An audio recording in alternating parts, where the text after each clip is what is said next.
Hey there, Jennifer Bell here, and I wanted to talk to you today a little bit about Medicare and how it works with Cobra Insurance. So if you have worked for an employer for a number of years and you're about to retire, there's sometimes when they offer you Cobra coverage after retirement. Some companies will even stipend part of your Cobra premium, making it very appealing to just want to go on Cobra and delay the start of Medicare. So I wanted to talk to you about that and what that looks like.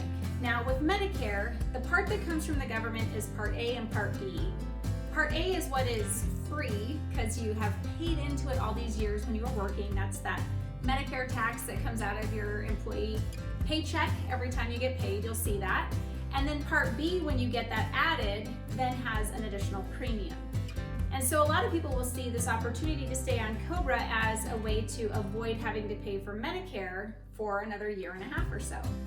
But Cobra never serves as credible coverage for Medicare Part B. And that's really important to know. So why would that matter?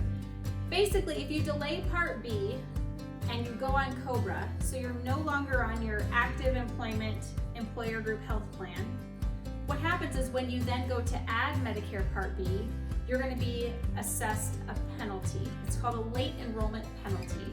And that happens every 12-month period that you go without having Medicare Part B in place when you could and should.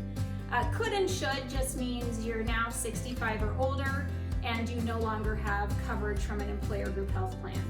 Now this can be confusing, so let me just kind of back up a little bit. An employer group health plan, when you're on Cobra, you feel like you're still on that employer group health plan, but unfortunately it's known as Cobra coverage, or you might have a retiree plan. The only type of credible coverage is if you or your spouse are actively employed. So you are working and you have health insurance that's through the employer group health plan. So I hope that makes sense. Once you come off of that employer group health plan and you're no longer working full-time, then you need to go on Medicare Part B to avoid any penalties. So the deal is you have 8 months to get on Part B when you come off of an employer group health plan. Seems like a good deal, right? If you miss that window of time, then what happens is you'll have to apply for Medicare Part B during an open enrollment period. That open enrollment period occurs between January 1 and March 31st. If that happens to you and you can only apply for Part B during that open enrollment period, then what happens is they delay the start of Medicare Part B to July 1. So whatever year this occurs, you would have an open enrollment to then apply for Part B, and then you would have a delayed start of July 1 of that same year. So kind of keep that in mind. The penalty happens when you go 12 months without having Part B. So every 12-month period that you go without having Medicare Part B, when you could and should, they attach a penalty.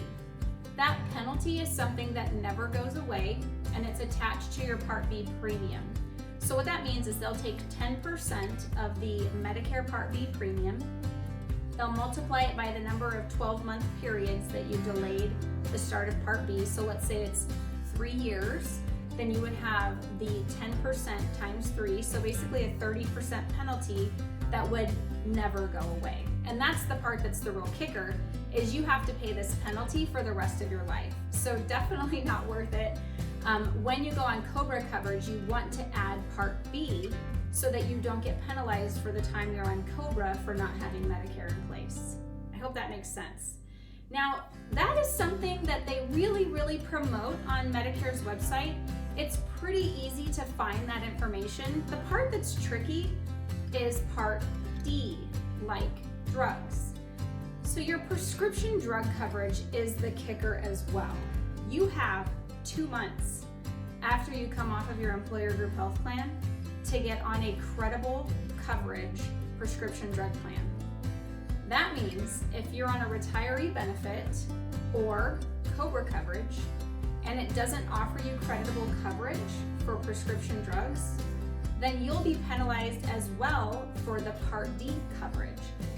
When you come off of that employer group health plan's Cobra policy, so when you're off the Cobra plan, let's say you stayed on for 18 months, not be able to enroll in a prescription drug plan at the end of that because you won't be in a enrollment period that's qualified.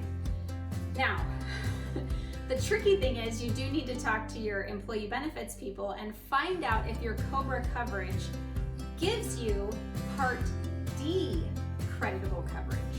It will never serve as creditable coverage for Part B, but in some cases it will serve as creditable coverage in Part D. I know, it's super confusing. So just remember, when you're coming off of your employer group health plan and you're either going to opt for retiree benefits or Cobra, that we need to definitely look at what does that prescription drug coverage that you're getting look like. Is it creditable in the eyes of Medicare? If it isn't, you're going to want to get on a prescription drug plan through Medicare within 2 months of leaving your employer group health plan from active employment. So keep those things in mind. Make sure that you know the timing of when you need to get coverage. And if you have any questions about your specific situation, please let me know.